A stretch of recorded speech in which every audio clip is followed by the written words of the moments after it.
Какое красивое здание. Честно, не могу дать никаких исторических справок, потому что у нас канал не исторический. У нас канал просто для удовольствия, посмотреть красивые места, посетить их. Поэтому вот так. Валя. Хорошо. Твой голос будет на моем канале. Объяснение очень даже хорошо. Потому что я не могу ничего объяснить. Только что сказала, что...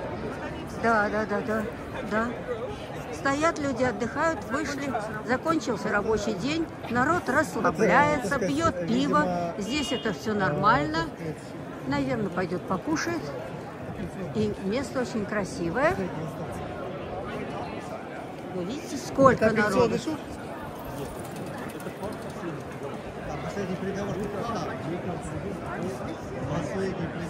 Последний приговор.